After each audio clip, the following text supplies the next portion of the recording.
Traders ऐसे होते हैं, कुछ इन्वेस्टर्स ऐसे होते हैं जो अपने ओरिजिनल थॉट प्रोसेस की वजह से, अपनी सोच की वजह से, अपनी क्लैरिटी की वजह से आप पर बड़ा असर छोड़ जाते हैं। और आज से कई साल पहले एक सम्मेलन में मुझे एक बड़े ऑप्शन के ट्रेडर से भेंट करने का अवसर मिला। लंबा शास्त्रार्थ हुआ और बातचीत के कुछ नोट्स मैंने बनाए, जैसे कि मेरी आदत है। आज इत्तेफाक से वो नोट्स मुझे हासिल हुए, तो मैंने सोचा कि आपके साथ भी इन ट्रेडर्स का बरसों का ये संचित ज्ञान बांटूं। एक एक वाक्य जो मैंने लिखा है ये बहुत ही महत्वपूर्ण है। तो 9 ऐसी ट्रिक्स, 9 ऐसे नुस्खे जिसका इस्तेमाल ये पेशेवर ट्रेडर अपने जीवन में करते आए हैं और आज दुनिया के बड़े हेज फंड्स के लिए ट्रेड कर रहे हैं। वह क्या है और कैसे हम उसका इस्तेमाल कर सकते हैं, ये इस वीडियो में मैं आपको बताने जा रहा हूं। तो बेहद इंपॉर्टेंट वीडियो है। एक चीज जो कि लाइफ टाइम हाई पर चल रही है और वो है मेरा नॉलेज कंजम्पशन।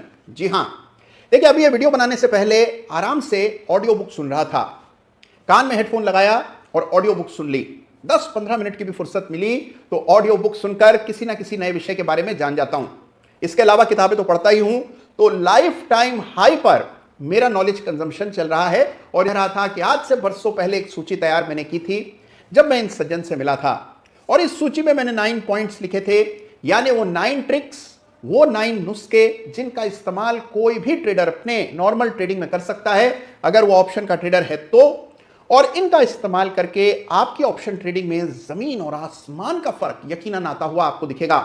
तो क्या है ये 9 ट्रिक्स, ये आज इस वीडियो में मैं आपको बताने वाला हूं। तो जल्दी जल्दी रैपिड फायर अंदाज में ये 9 ट्रिक्स मैं आपको दूंगा। तो आइए शुरू करते हैं। तो देखिए पॉइंट नंबर 1 ये है कि अगर आपने ऑप्शन सेल किया है या स्ट्रेंगल बेचा है, स्ट्रेडल बेचा है, किसी भी प्रकार की ऑप्शन सेलिंग की है, तो एक रूल ऑफ थंब ये है कि अगर आपको जो प्रीमियम मिला बेचते समय वो आधा रह जाता है, यानी कि अगर 150 रुपए का कॉल पुट का पेयर बेचा या 50 रुपए की कोई कॉल बेची और वो घटकर रह गई 75 या 25, तो अपनी पोजीशन में प्रॉफिट वसूल कर बाहर हो जाएंगे।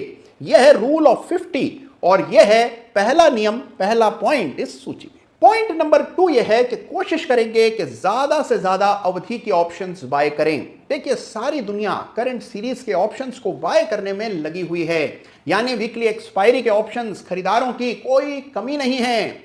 लेकिन इन साहब का मानना यह था कि जितनी दूर का ऑप्शन खरीदा जाए उतना बेहतर रहता है। तो अगर आप ऑप्शन के खरीदार हैं, लॉन्ग डेटेड ऑप्शंस को जरूर ध्यान से देखिए। जबरदस्त पैसा, स्थायी पैसा बनता है लॉन्ग डेटेड ऑप्शंस के जरिए, तो इसको जरूर आजमा करके देखिएगा। लॉन्ग डेटेड से मेरा आशय है मंथली एक्सपायरी, अगले मंथ की एक्सपायरी, और अगर आप निफ्टी में कारोबार कर रहे हैं तो 3 महीना 6 महीने आगे की एक्सपायरी के ऑप्शंस भी आप बाय कर सकते हैं।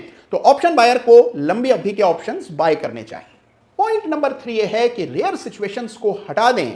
तो ऑप्शन सेलर को कभी भी इन द मनी और deep in the money options नहीं बेचने चाहिए, और उसी तरह ऑप्शन बायर को कभी आउट ऑफ द मनी या deep out of the money options नहीं खरीदने चाहिए। यह बेसिक थंब रूल है, लेकिन कुछ अपवाद हैं। मिसाल के तौर पर अगर आप अपने अकाउंट में क्रेडिट लाना चाहते हैं तो आप उसके लिए deep in the money options बेच सकते हैं, जिससे आपके अकाउंट में नोशनली क्रेडिट आ जाए। और उसी तरह कई बार अगर बाजार आपके सामने बिल्कुल फूट रहा है तो उस समय out of the money options खरीदने में सबसे ज्यादा पैसा बनता है। लेकिन अगर इन अपवादों को छोड़ दें तो नॉर्मल टेम्परेचर प्रेशर में कभी भी deep out of the money options नहीं खरीदे जाते और ना ही deep in the money options बेचे जाते हैं, ये याद रखिएगा।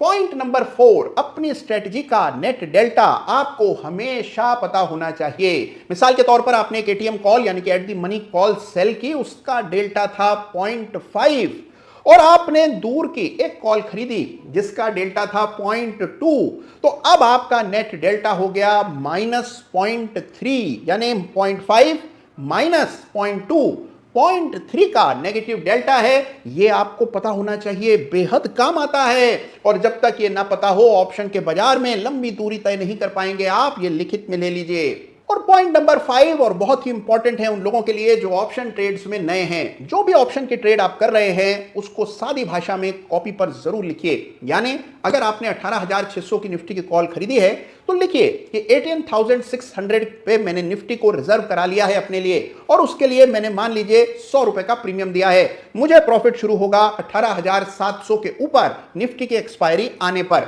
इस तरह जब स्पष्ट भाषा में आप अपने पूरे ट्रेड को लिखते हैं तो कंफ्यूजन कम होता है, ऑप्शन की समझ आपकी बेहतर होती है और लॉन्ग टर्म में आपके लिए हितकारी रहता है।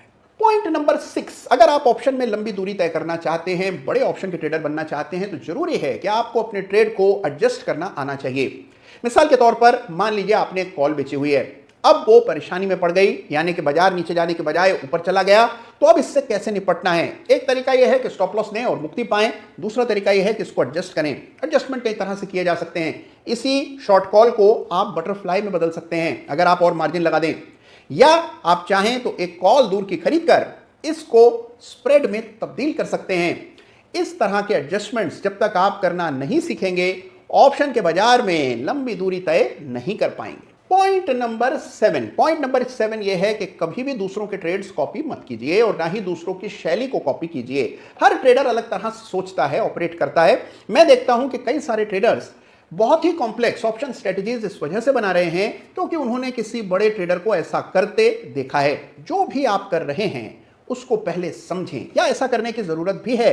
जो कॉल आपने बेची है उसके अगेंस्ट कोई कॉल खरीदने की जरूरत है या नहीं, या ये 5 लेग्स की बड़ी ही कॉम्प्लेक्स ऑप्शन स्ट्रेटजी बनाने का औचित्य क्या है, ये पहले समझिए और फिर पैसा डालिए, उसे आजमाइए। और देखिए 8वां पॉइंट यह है कि ऑप्शन की ट्रेडिंग में कॉल, पुट और फ्यूचर्स का आपस में गहरा ताल्लुक होता है। इसके बारे में नए ट्रेडर्स अक्सर नहीं जानते हैं।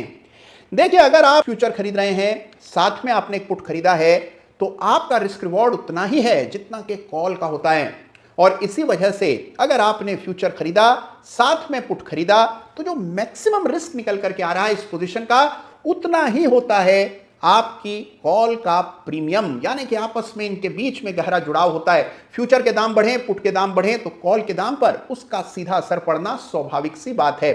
इस संबंध को जानने से आप ऑप्शन के ट्रेड्स को बेहतर समझ पाएंगे। और 9वां और सबसे इंपॉर्टेंट पॉइंट है ऑप्शन बायर्स के लिए, और वो ये है कि जब कभी ऑप्शन के बाइंग के ट्रेड्स आप खोज रहे हो, याद रखिए कि चार्ट जरूर देखिए और चार्ट पर देखिए एक इंडिकेटर जिसको कहा जाता है एटीआर परसेंटेज। तो अगर आप ऑप्शन बायर हैं तो एटीआर परसेंटेज को चार्ट पर लगाइए और देखिए, जब एटीआर परसेंटेज में तेजी आएगी तभी ऑप्शन बाइंग में पैसा बनेगा, अन्यथा नहीं। ये अटल सत्य है।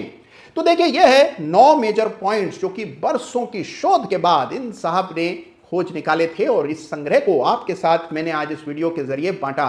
तो यह है देखिए पावर ऑफ नॉलेज, और इस पावर को जरूर एक्वायर कीजिए जिससे आप एक बेहतर, कुशल, सक्षम और लंबी दूरी के ऑप्शन ट्रेडर साबित हो जाएं। तो कैसा लगा आज का ये बड़ा ही रैपिड फायर ऑप्शन वीडियो? आपको मुझे जरूर बताइएगा। इनमें से कितने पॉइंट्स के बारे में आपने कभी सोचा है या जानते थे, ये भी मुझे कमेंट्स में बताइएगा। ऑप्शन ट्रेडिंग कैसी चल रही है ये भी मेरे साथ बांटिएगा। अपना ख्याल रखिएगा।